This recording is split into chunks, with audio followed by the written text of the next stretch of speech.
Freestyle Friday. Yo, it's Hoodie Holiday. Hoodie Holiday. I gotta get that. Hoodie Holiday. Yeah, Hoodie Holiday's here. It's been a long time, but I need to kind of holler at you guys about this WNBA shit. First. So the WNBA in particular, more than anything else, is my favorite sport to watch is the WNBA. Over NFL, I'm just starting to watch NFL for the first time in 10 years this year. The first time since Kaepernick left the NFL. It'll be my first time watching it this year just because my son plays football now and I need to get him acclimated to football. But all that to say, yeah, more than the NFL, more than the NBA, because the only reason why I watch NBA is for LeBron. I watch LeBron for his legacy. I was an Allen Iverson fan for his legacy. I don't even know who I'm gonna root for next. Might shit. I don't think it's Luka. We don't have characters out there like we used to. We used to have Dennis Rodman or an Allen Iverson, like people with character. You know, LeBron. I didn't even like LeBron in the beginning because he didn't have much character, but that was by design. Early on, they did not want him to speak a lot. And I think it was because he's young. At that time, he was young. Like, nobody wants to hear from a 17, 18-year-old, you know, as far as the way they was trying to make him go, especially because they knew that everybody was trying to make him out to be the bad guy. While Carmelo spoke out, and I was like, I got to go with the one that actually said something. But when LeBron finally said something, it was, I'm taking my time to South Beach.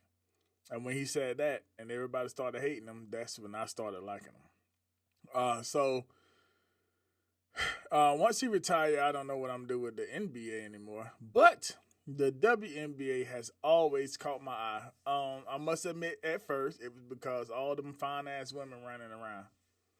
All those fine-ass women running around. They still got, all of that's still going on today. Like, they have some fine-ass women running around the WNBA, but I'm 42 years old. I ain't really looking at them like that. I look at them like, oh, they so cute. Well, they fine, but I ain't trying to holler at none of them because even if I was single, half my age plus 7. God dang, boy. You damn, they got to be 30.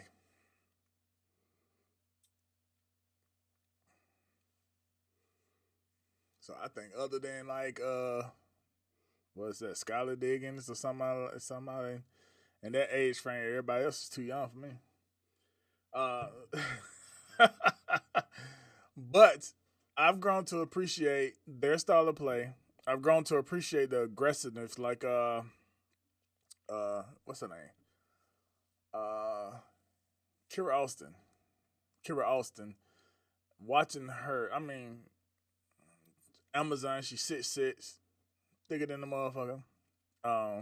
Aggressive though, very aggressive, very hard nosed, very skilled. Angel Reese, the newcomer, aggressive. She's like Angel, like 6'2", somewhere around there. She's like 6. She's taller than the motherfucker, but very aggressive, hard nosed, skilled. Her skill and Kira's skill is a little bit different. But when I watch the game, I watch for the skills. Paige Beckers, shit, I ain't never seen. All right, so you looking at like a Kyrie Irving type. Juju, you looking at a Kyrie Irving type. You talking about somebody that'll cross your ass. No matter if you're a boy or a girl, they will cross your ass up, go around you, and lay it up. Or cross your ass up, step back, pop a 3 in your face. Like, these are skilled players. The shoe game's changing. The girls got the shoe game. Them A1s, them Asia ones, them A1s. Shit, I took my daughters out. We got every color they got, and I'm go ahead and get some more colors too for myself. Shit, because the only Nikes I wear anyway, are LeBrons, and then it's about to be ages. So, um, but what I'm talking about is I have been, uh, that's my favorite sport. That's my favorite sport to watch, and I've been watching it since it came out, since 1990, whatever. Kemper Rock is my all-time favorite player. She died of cancer. It's the most beautiful thing to see is watching these women play basketball because they fundamentally is there. The aggressiveness is there, while the NBA is softening everything up. If you want to watch 90s basketball, it's right there. It's just women playing it. Like, the only thing you don't get is the dunks. They got women that could dunk though. They have a lot of women that could dunk that can dunk in the league, and they have women in the league that can dunk effortlessly. They have not right now, a 19-year-old that basically could do trick dunks. Like, she can actually probably be in the dunk contest. But anyway, so the dunking can be there. That's not a part of the game. They don't really give a shit about it, which I understand.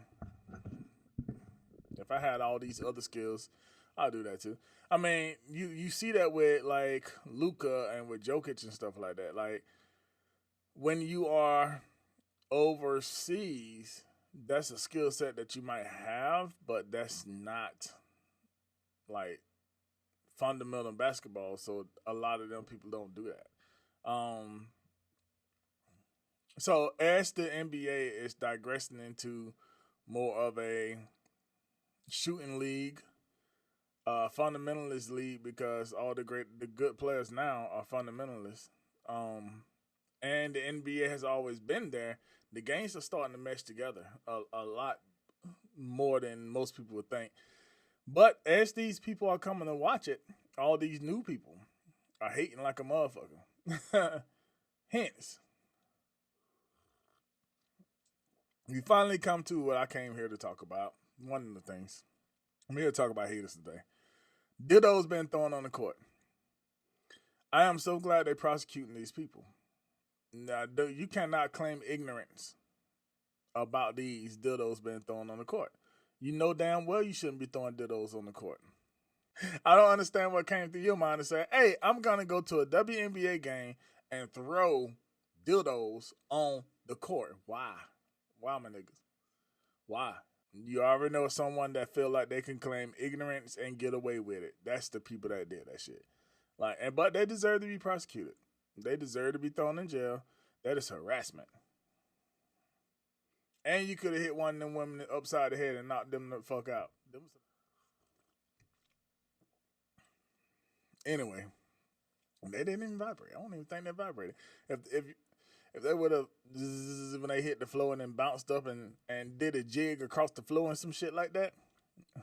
You know what, though? I wonder what Ellie would have did if they was in New York and one flopped on the floor. Was she had to just dropped it in her purse and walked off. You know what I'm saying? That should be funny as hell. But yeah, man, you gotta quit doing that stuff, man. I'm only on Facebook one day a week. Y'all silly. Like, the hate is unreal. First of all, y'all be hating on Angel. Like, she gives a shit about y'all. Like y'all can pull her. If y'all just mad because you can't pull her. You just mad because she's not that type of person that'll fuck with you.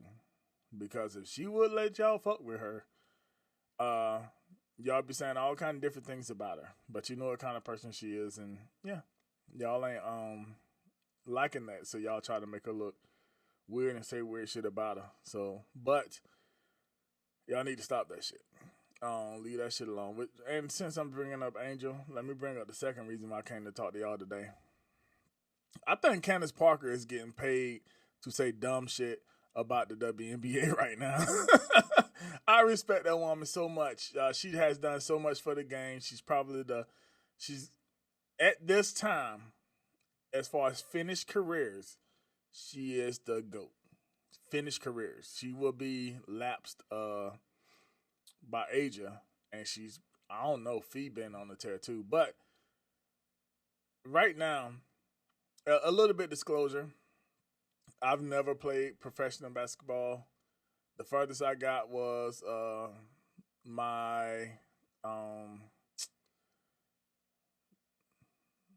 the Navy base team because I was at war.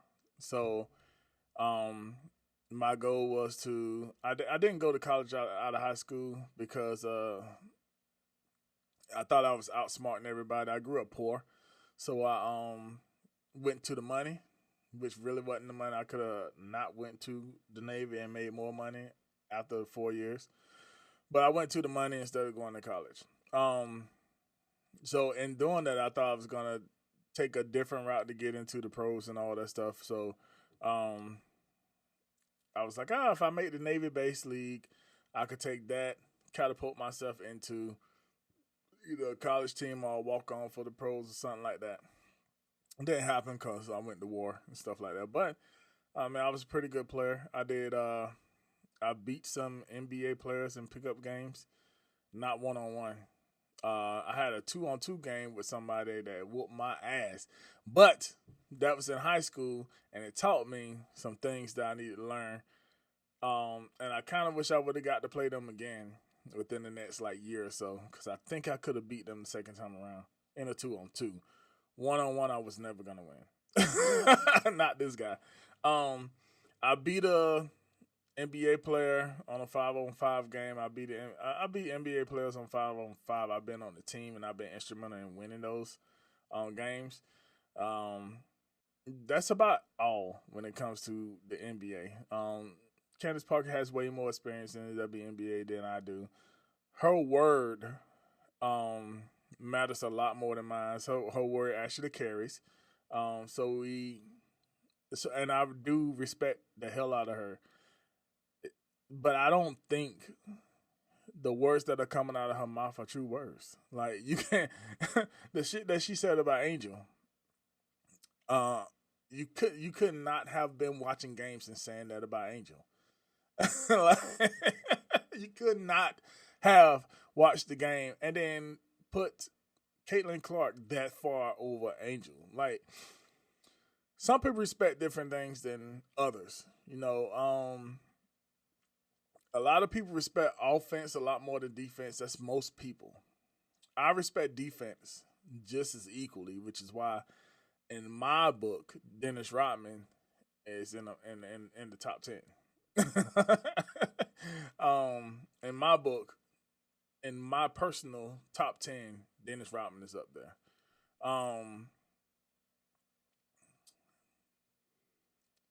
A lot of people respect offense more than defense, but there's no way you can look at Caitlin Clark play and then look at Angel Reese play.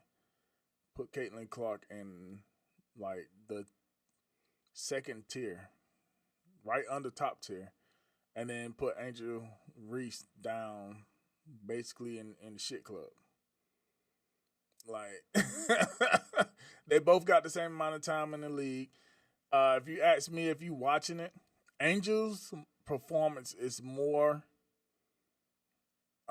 cohesive with her team's success or failure than Caitlin's is. Caitlin right now is just cruising off of her team being good as hell. Her team is actually better with her off the court than with her on the court. But you put her in tier 1 and Angel down in the acid region.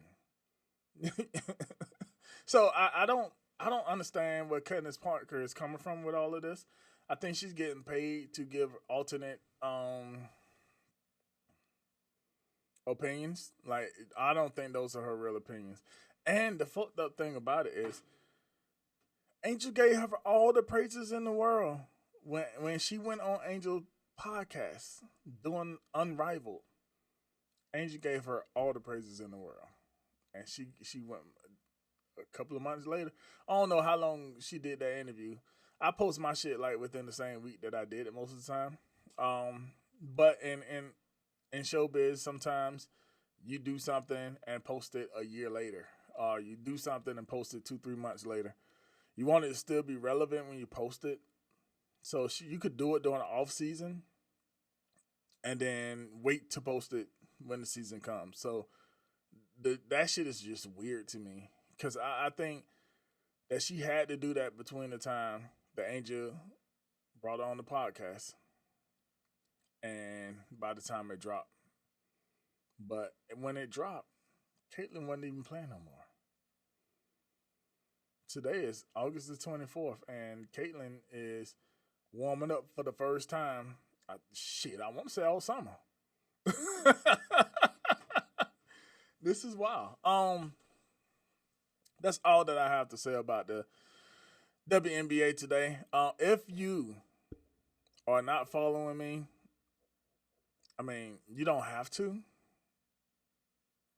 but at least leave a comment somewhere so somebody can know some shit. But